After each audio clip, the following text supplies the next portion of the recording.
très intéressant, beaucoup de potentiel qui aurait mérité être beaucoup plus étiré, mais ça reste très intéressant sur la majorité, ces 4 épisodes. Oui, je les compte tous les 4 parce qu'ils sont un petit peu reliés.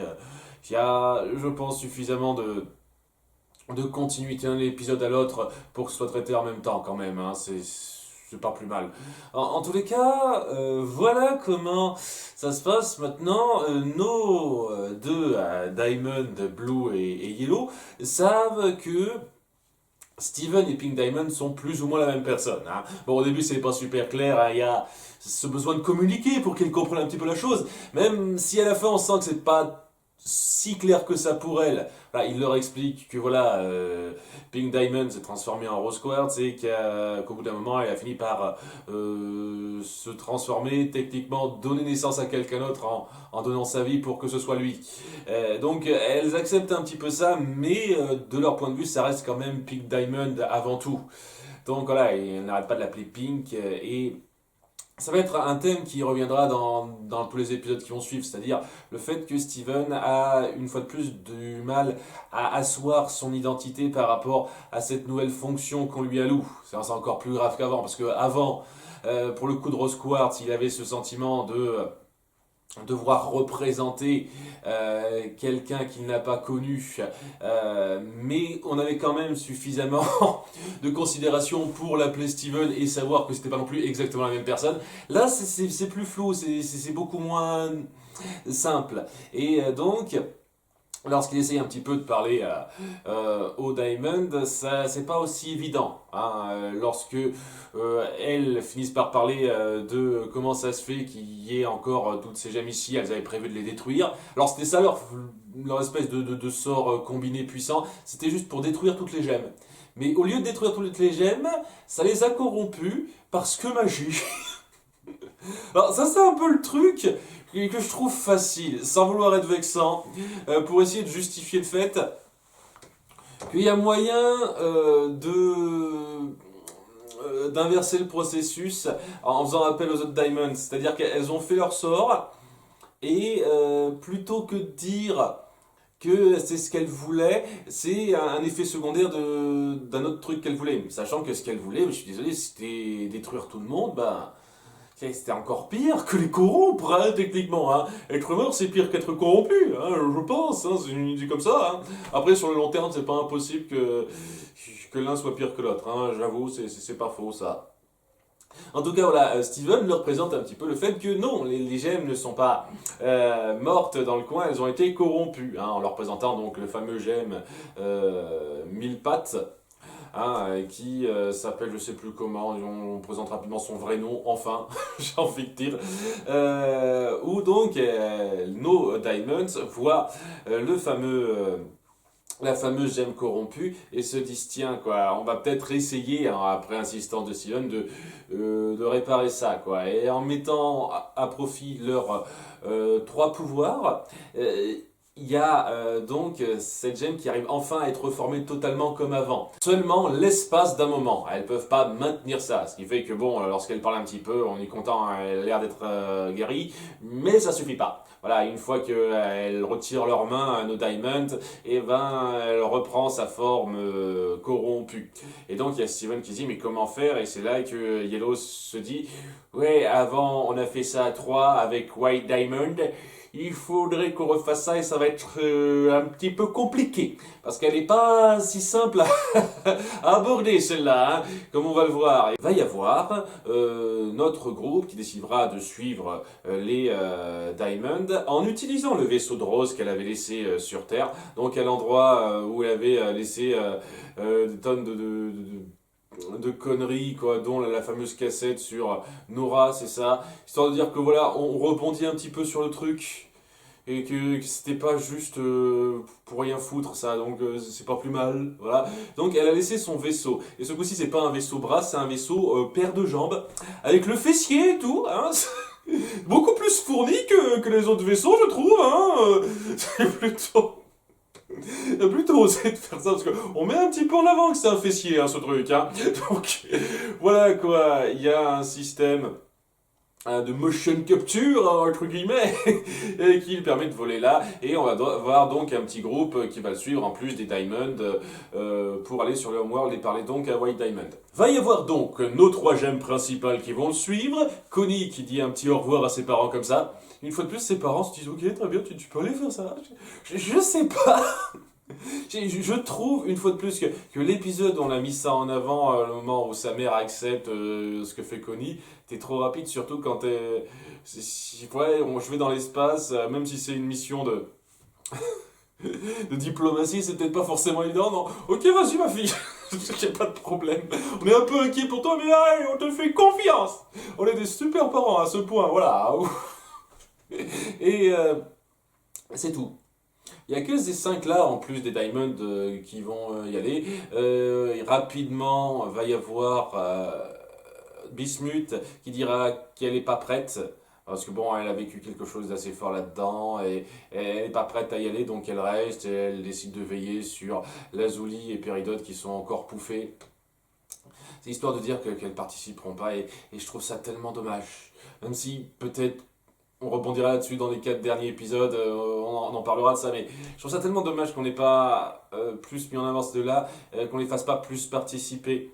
C'est Péridot qui revient sur le Homeworld, surtout qu'en plus c'est elle qui s'y connaît le plus de nos gemmes, c'est elle qui a plus fréquenté le Homeworld récent, plus récemment qu'elle.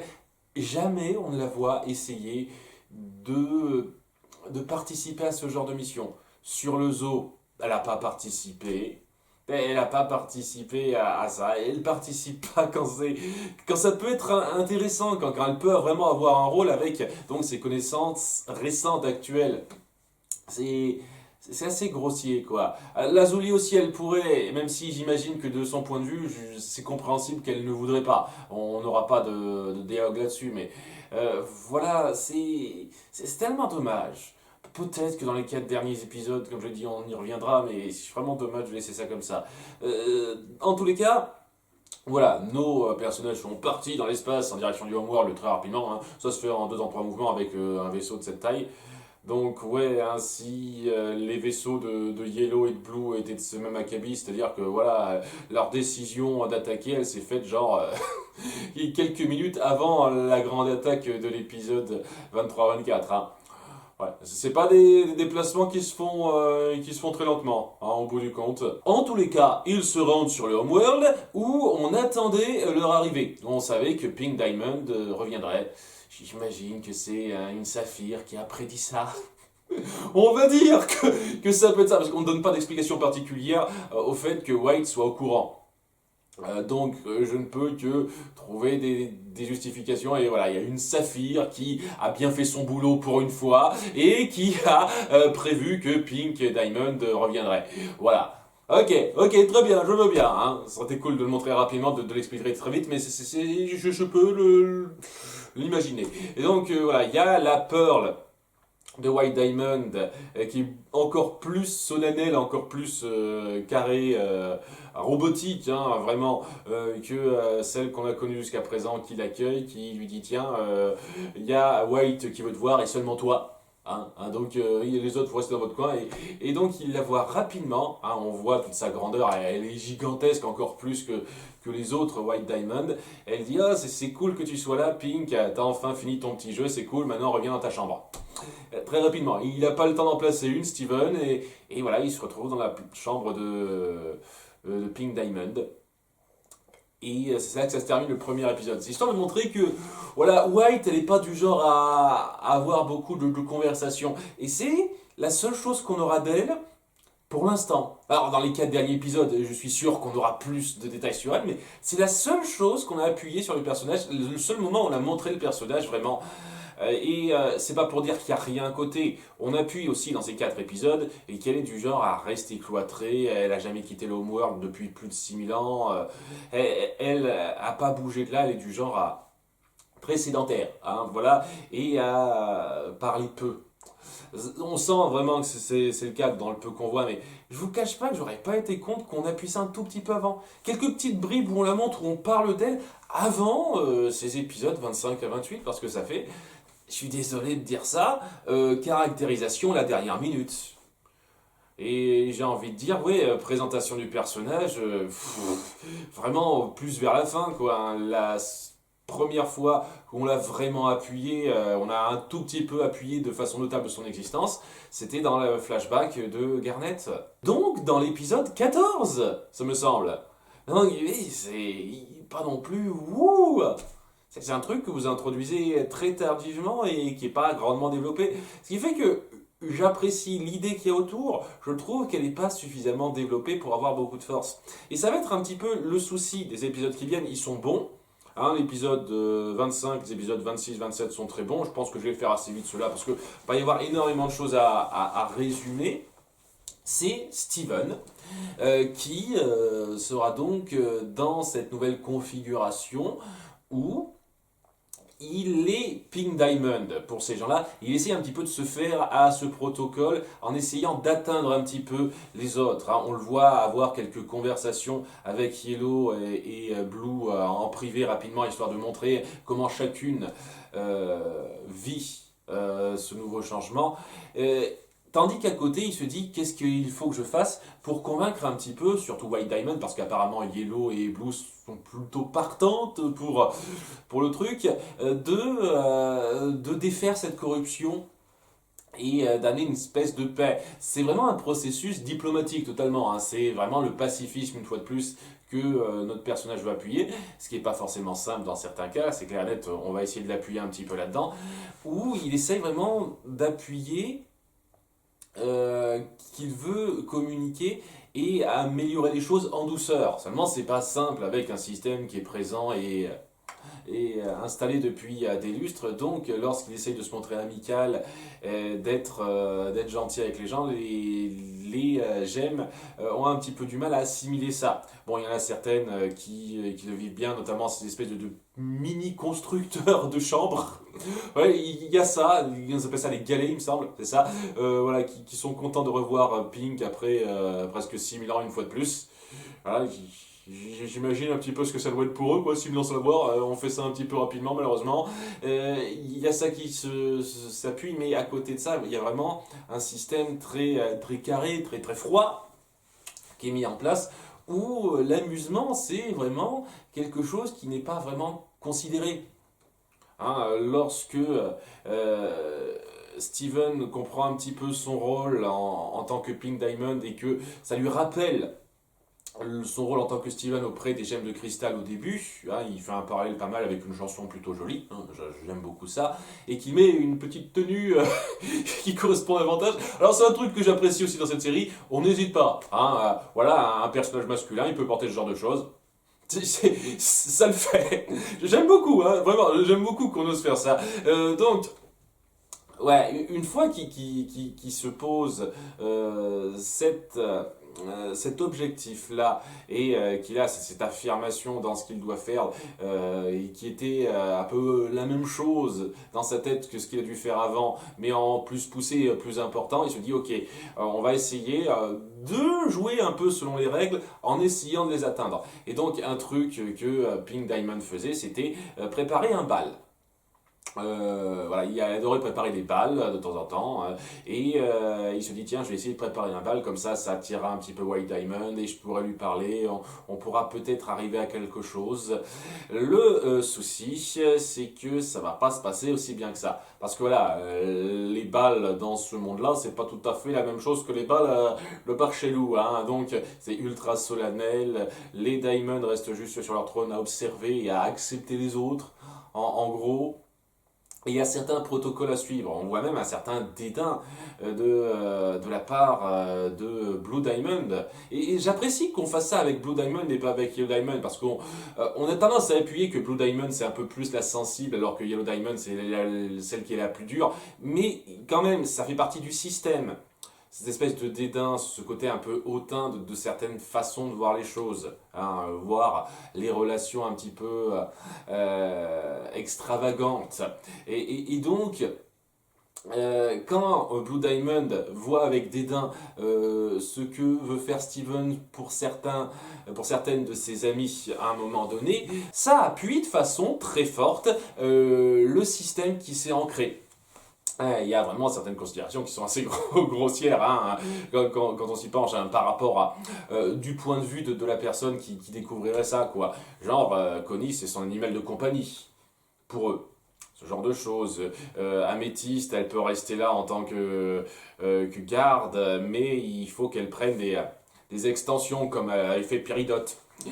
C'est cool de rappeler à ça. Elles peuvent rester, Ruby et Saphir, mais pas en tant que Garnet. Non, c'est insultant ça. Ce genre de choses. Et il faut essayer de faire avec, essayer de suivre un peu le protocole et de pas brusquer les choses. Ce qui fait que lors du bal, lorsque ça se présentera bien et que Steven essaiera d'être la Pink Diamond qu'il faut et de suivre un petit peu les bonnes choses comme il faut. Et au début, ça va. Au début, ça s'inscrit pas trop mal.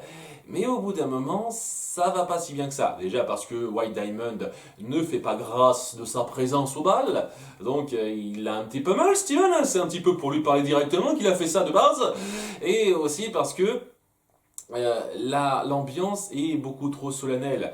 Ce qui fait qu'à un moment donné, il y a ce besoin d'égayer un petit peu les choses. Et c'est Connie qui lance un petit peu ça en disant à Steven, viens, on va danser ensemble, on va faire un petit peu comme ce qu'on a fait avant, on va s'affirmer un peu et ne pas suivre bêtement un protocole froid comme ça. Et lorsqu'ils le font, lorsqu'ils s'amusent, eh ben, ce qui doit arriver arrive, ils se transforment en Stevenie et c'est une insulte pour les Diamond, en particulier Yellow qui lui crie dessus en disant arrête tes enfantillages, défusionne tout de suite, hein. On veut pas de ça. Hein. Et c'est là que c'est un petit peu la goutte d'eau. Et donc il s'est dit non, non, je veux pas faire ça, c'est important. Il y a Garnet qui finit par se reformer rapidement en disant non, on va le suivre. Il y a même Pearl et Amethyst qui se disent on vous suit, hein, on fusionne nous aussi parce que ça représente quelque chose d'important. Il y a une chose qui m'a plu et déplu juste après avec ça, c'est le fait que à côté de ça, il y a une autre fusion qui se fait entre deux autres gemmes. J'ai pas eu l'occasion de voir le détail, mais voilà, et elle dit ouais, moi aussi, je suis prêt à vous soutenir, je suis avec vous. Et je dis qu'est-ce que c'est que ça? Et elle est contente. Je croyais être la seule. C'est assez beau d'appuyer que c'est pas il n'y a pas qu'elle qui ont ce genre d'initiative. Et le souci que j'ai, c'est que c'est un tout petit peu traité à la blague, pas excessivement non plus. Je pense quand même que ça veut appuyer quelque chose, mais surtout que c'est fait super vite. Voilà, elle est contente, elle se dit ouais super, il y a d'autres personnes comme moi, et plutôt que d'essayer d'appuyer ça un tout petit peu après, on dit ben ok, on va la faire pouffer tout de suite. Ok, il y a Yellow Diamond qui l'a fait pouffer en disant ah qu'est-ce que comment t'oses, et puis après elle fait pouffer rapidement mais super vite Garnet donc j'ai oublié le nom de la fusion entre Amethyst et Pearl. Ça fait Délustre Opale. Opale, voilà, elle fait pouffer Opale. Tout le monde se fait pouffer en 5 secondes. Et je trouve ça beaucoup trop rapide. Surtout quand, il y a quelques épisodes de ça, on a vu nos 4 gemmes de cristal arriver à tenir tête pendant plusieurs minutes à Yellow et Blue en même temps. Là par contre, non, elles peuvent pas. Elles se font pouffer direct, sans essayer de rien faire. Je trouve ça vraiment dommage. Vous auriez pu faire plus. C'est un gâchis pour moi, c'est un gâchis. Et au bout du compte, c'est ça le problème que j'ai à voir avec ces 3 épisodes jusqu'à présent. Ça va à un rythme un peu trop rapide. Je dirais pas que c'est rushé, il faut pas exagérer, mais il y a tellement de choses à étaler, à analyser, à voir de façon particulièrement poussée dans cette nouvelle configuration. Et vous ne prenez que 2 épisodes et demi, en gros, hein, où Steven doit apprendre à se faire à cette nouvelle organisation et essayer un petit peu de s'en sortir. Et il y avait tellement moyen d'étirer ça sur beaucoup plus longtemps. En fait, je vais le dire clairement, vous auriez pu faire toute une saison là-dessus. Vraiment, quoi, avec toutes les pertes de temps qu'on a eues dans la saison 4. Parce qu'on a eu des pertes de temps, quoi. Vous verrez tout ça. Vous faites tout le développement principal qu'on a eu jusqu'à l'épisode 24 de cette saison 5. Et là aussi, on a eu pas mal de pertes de temps dans une bonne partie de cette saison 5. Vous regroupez ça en une seule saison. Voilà quoi, vous faites tout le développement de la saison 4 et tout le développement de la saison 5 en une seule saison. C'est ça la saison 4. Paf, vous terminez sur le moment où Blue Diamond et Yellow Diamond découvrent que Steven et Pink Diamond. Et paf, vous dédiez toute une saison à Steven qui doit apprendre à vivre de même que ses amis, sur Homeworld et à se faire à ses coutumes et à un tout petit peu faire changer les choses petit à petit comme ça. Et je vous assure, ça aurait été un final, une direction de finale, de saison finale génialissime. Vraiment. Et c'est un petit peu ce que j'apprécie dans Star Butterfly dans la dernière saison, quoi. Vous avez mis en place dans cette saison finale un tout nouveau statu quo et vous vous êtes dit, bordel de merde, on va assumer jusqu'au bout. On va essayer de voir les après-coups, comment ça se gère, etc. Ah, il y a des hicks, hein, c'est sûr, hein, dans cette saison 4, mais globalement, cette nouvelle situation mise en place était super bon et j'appréciais qu'on y passe vraiment du temps. Là, 2 épisodes et demi. Alors bien entendu, les 4 épisodes de fin vont être un peu dédiés à ça, mais voilà, 2 épisodes et demi là-dessus, c'est juste, un peu juste. Ça aurait été tellement plus fort de passer beaucoup plus de temps là-dessus.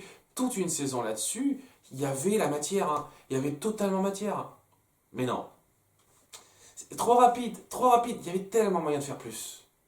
Hein, parce que bon, après ça, évidemment, il y a Yellow qui se dira comment oses-tu faire ça pour ta gouverne, pour bien te punir, on va t'enfermer dans une prison.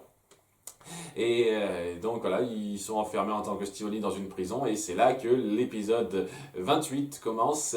Et celui-là, il a été un peu ennuyeux, celui-ci, je vous cache pas. Parce qu'autant les autres, je les ai appréciés sincèrement, en dépit du fait que j'aille vite. Celui-là, j'aurais pas été contre qu'il aille plus vite dans ce qu'il raconte. Hein, parce que voilà ce qui se passe. Hein, on a donc Stivoni qui est enfermé. Très rapidement, il défusionne. À ce là hein, pour reformer Steven et Connie.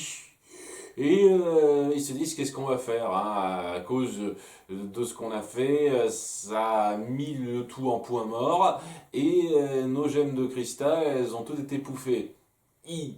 Hein, c'est un petit peu pas glop, hein, c'est un peu mal barré tout ça. Et la solution de Steven, c'est de se dire tiens, il existe une autre gemme de cristal qui est encore disponible, c'est Bismuth sur Terre. Peut-être que je peux l'atteindre en utilisant mon pouvoir de rêve empathique. Et c'est ce qu'il fait. Hein, il se pose sur les genoux de Connie pour dormir.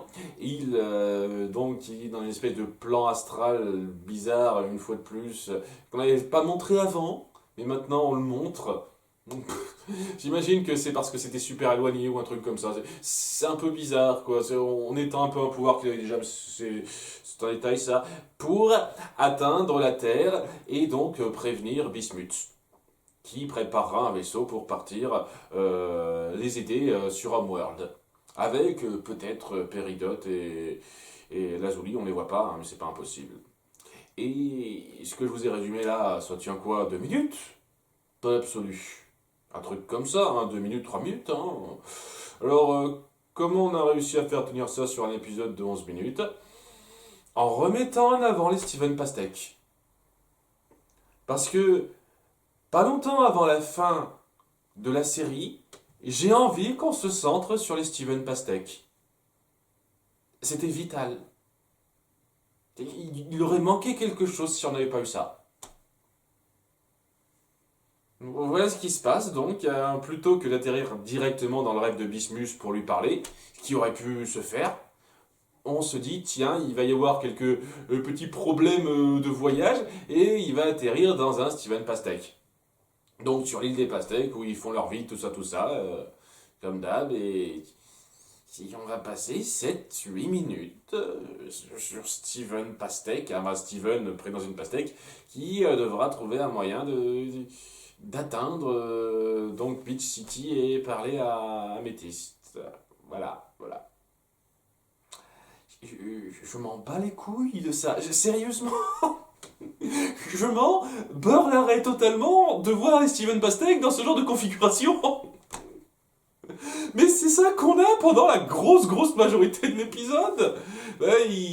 redécouvre la coutume locale, il se dit tiens, il faut que j'arrive à m'y rendre, les autres ne veulent pas m'écouter, donc je vais essayer d'aller à la nage, ça marche pas, donc je vais essayer de me construire un dos, les autres sont pas totalement d'accord avec ça, ils comprennent pas le principe. Mais au bout de quelques minutes, il finira par leur faire comprendre, donc il finira par construire son fameux radeau pour pouvoir se rendre à Beach City en suivant le vent qu'il aide bien, parce que ouais, il arrive à se situer par rapport à ça, il doit savoir où ça se situe par rapport à Beach City, et le vent a dû l'aider, hein, il a été favorable, enfin bref, ils sont d'accord pour lui construire son radeau. Au bout d'un moment, il sera attaqué par un requin pastèque. Alors, ils avaient un chien pastèque, un poulet pastèque. Je me suis dit, ok, c'est complètement con, comment ils ont réussi à faire ça. Mais je peux bien accepter le fait que, ouais, dans leur culture, ils se créent des animaux de compagnie de ce genre-là. D'où il sort ce putain de requin pastèque? Non, mais je veux savoir la logique derrière. Il sort d'où ce requin pastèque? C'est quoi ce putain de délire? Hey, qui t'a passé du temps sur ces conneries-là? Est-ce que vous pourriez nous expliquer la logique de cette merde? Parce que ça n'a aucun sens pour moi. D'où il sort ce truc, putain? Pourquoi les Steven Pastèque se diraient, tiens, si on créait un requin pastèque? Quel était le but premier de la chose? Je ne pige pas une seule putain de seconde le délire. Enfin bref, voilà, il lui fait un câlin, un requin pastèque, et donc ça le calme, et il finit le reste du chemin sur un bout de bois qui flotte, pour finir par atteindre Lyon, puis son père Greg, et prévenir Améthyste, en écrivant sur le sable, tout ça, tout ça. C'est super, c'est super. J'avais vraiment besoin de ça. Je vous jure.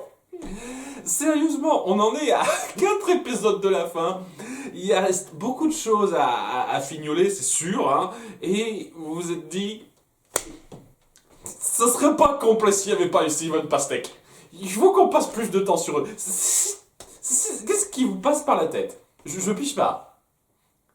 Vous auriez pu passer plus de temps sur la préparation du bal, sur nos héroïnes qui se défendent face à Yellow Diamond, etc. Vous auriez pu passer beaucoup plus de temps là-dessus et juste passer 2 minutes sur Steven qui a fait donc son rêve empathique là, pour parler à Bismuth, et ce serait pareil. On aurait pu passer beaucoup plus de temps sur ce monde-là, énormément de détails, d'organisation, et montrer un combat un tout petit peu plus satisfaisant de nos gemmes contre les Diamonds avant qu'elles se fassent pouffer. Mais non, vous vous êtes dit, on va plutôt passer du temps sur les Steven Pastèque. Putain de merde, cette façon de chier sur les priorités, je vous cache pas que... Bah, ça fait des lustres, hein. Ça devient une blague maintenant, hein. C'est plus du rire nerveux qu'autre chose, mais putain, je vous jure, Ouh. Donc, pas fan de cet épisode 28, non, hein. Et avant la fin, c'est particulièrement gênant, hein, je vous cache pas. En tout cas, voilà, Bismuth est en route pour construire un vaisseau et les rejoindre, semble-t-il. Peut-être que Lars va enfin revenir et participer, parce que ouais, on s'en bat les couilles de Lars. À un stade où honnêtement, toute la partie autour de lui, c'est limite. Si Steven n'aurait pas pu trouver une façon ultra magique de se retéléporter sur Terre, et puis basta, quoi. Sans que Lars soit impliqué, vu le peu d'intérêt, le peu de valeur qu'il ajoute à l'intrigue principale. Hein. Bon, je suis mauvaise langue, il y a 2-3 épisodes, enfin plutôt 1 ou 2 épisodes où on appuie des choses un peu importantes qui jouent sur le fait qu'il est dans cette situation, mais punaise, c'est pas énorme, quoi. Enfin voilà, il y a beaucoup de choses à gérer, beaucoup de trucs à voir, et punaise, en 4 épisodes de 10 minutes, 40 minutes, je sais que c'est pas non plus rien du tout, mais j'ai quand même un peu peur que ça fasse rusher, hein. Je vous cache pas, hein. Très très peur que ça fasse rusher, ça. Mais on verra bien, et ça va être un petit peu l'objet du futur live, puisque pour terminer cette 5e et dernière saison de Steven Universe, et je sais que c'est des trucs après on en parlera de ça, pour terminer cette 5e saison qui clora un petit peu cette histoire principale, on va faire un live évidemment. Je vous donne rendez-vous en direct le lundi 14 décembre à 21 h. J'espère que vous serez nombreux. Merci, au revoir.